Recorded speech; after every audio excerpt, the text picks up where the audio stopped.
This guy has been inspected and approved by Luminous. Hey guys, this is SunsFan welcoming you to the official Dota Cinema Guide to Pudge. If you aren't familiar with this hero, you may want to watch the introduction we did for him at the corresponding link. Aside from being a fat mess, Pudge is what we would consider a ganking hero with a lot of tank ability. He is not item reliant whatsoever, but is very level dependent. Getting off to a good start is paramount to a successful Pudge, whose ability to snowball is very tough to match. Skill build. Pudge players tend to max out their hook and rot first before getting anything into Flesh Heap. More times than not, at level 1 you will get rot first in order to harass, especially if you're going against another melee in a 1v1 situation. It is also common practice to use rot to finish off creeps that you fail miserably at last hitting. After that, you will try and max out hook over all other skills aside from your ultimate. The main benefit from loving your hook is basically to gain massive range.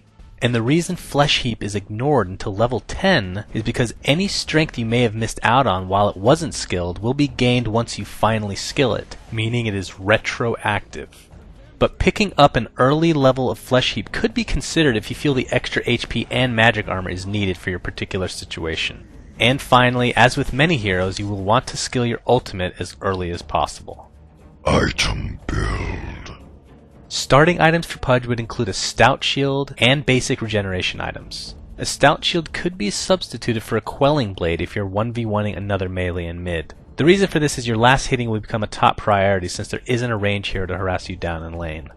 During the early stages of the game, assuming you're in the middle lane, getting a bottle would be very important for both the regeneration as well as bottling runes for ganks. An Urn of Shadows is also a possibility since ganking successfully will give you and your team a lot of health regeneration on the fly. The boots of choice for Pudge are wide-ranging. Everything other than Tranquil boots are a legitimate purchase. As an example, if your team is looking to push, then Arcane boots could be a great way to sustain that. If the opposing team has good mobility, then you may look into getting phase boots or even boots of travel for better chaseability. And then there are power treads, which are an all-around great option for a little more flexibility with your stats, whether you need a little bit more mana or HP capacity. For the middle stages of the game, your bread and butter item is a Hood of Defiance. The main reason for getting a magic resistance item is because you will take less damage from rot. The insane health regeneration doesn't hurt either. And although that is considered a core item on Pudge, it's not always needed. Depending on what lineup you're going against, you may just want to get a cloak and then tank up with an item like a Vanguard, especially when going up against more physical foes. A BKB could also be a solid choice here if you feel there are too many disables to get a proper ultimate off. And as a somewhat situational item, a Force Staff can actually help in a variety of ways, whether it be used in a kind of pseudo-initiation or to land some crazy-ass hooks. The all-around utility from an item like this should never be underestimated. Late game, if you finished a hood, a pipe is a very logical choice. A heart could also be considered here since it adds a large amount of strength as well as the fact that the damage you take while rotting will not cancel the health regeneration.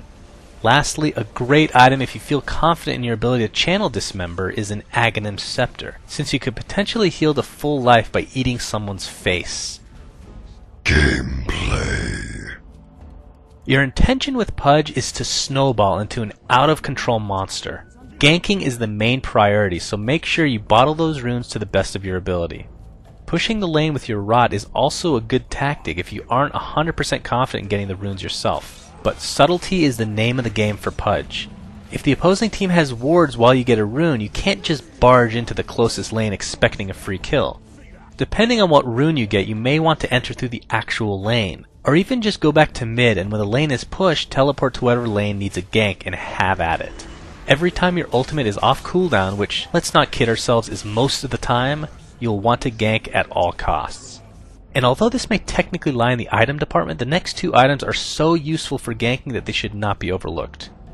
The first item is a Smoke of Deceit, which can be an extremely helpful item for ganks, especially if the opposing team has a proper warding up. The second item is a simple teleportation scroll, which also allows you to bypass some potential wards.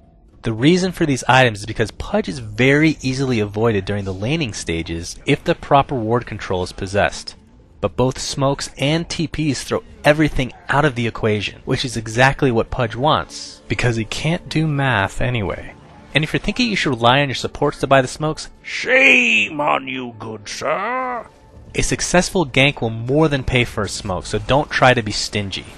And in the event the enemy is taking control of the game and solo kills are just not viable anymore, either try ganking with friends or just jungle up until you have the proper tank items to help with team fights. And as far as team fights are concerned, try to be your team's initiator with a well-landed hook. Forcing the other team's hand at what could be considered an inopportune time for them may be enough to turn the tides. In the actual team fight, try and use your ult on key enemy heroes, even those that already have BKB activated. Many people think that this would be a waste, but you need to understand that the damage coming out from Dismember is more icing to the cake. And in case you missed that analogy, the cake is the 3-second disable. Friends and foes. People that love to hang out with the fatty would include those that have easy disables of their own, therefore making it easier for Pudge to catch up and deal damage. Some examples of this would include Lion and Shadow Shaman with their plethora of disables. Omni Knight is also a very fun combination since his Repel will prevent Pudge from taking any damage from his Rot. And also be sure to add Darkseer to this list since both his Surge and Ion Shell applied to Pudge make chasing a real dream. Heroes that don't appreciate a little meat, meaning heroes Pudge should try and stay away from, would include those with silences or percentile damage. Silences because not only will it cancel your Dismember, but it will also prevent you from turning off your Rot. Some examples of this would include Silencer, Death Prophet, Drow, and especially Pudge's longtime nemesis, Doombringer. Percentile damage is also feared because these heroes don't care how much HP Pudge has. An example of this is Necrolite with his Heartstopper aura doing 1.1% of your health in damage per second. Another example of this would be Lifestealer with his Feast doing 7% life leech. And a final example would be Huskar, whose life break will have no mercy on Pudge. Thanks for watching, guys, and please remember to subscribe to our YouTube. Also, a special shout out goes to Flawless for his help in writing this guide. You can check him out at his YouTube, which is linked in the following annotation. And finally, please be sure to check out our stream at own3d.tv/DotaCinema, where you can find tournament shoutcasts, as well as me playing with you. This was Sunsfan, and please, have my babies, please.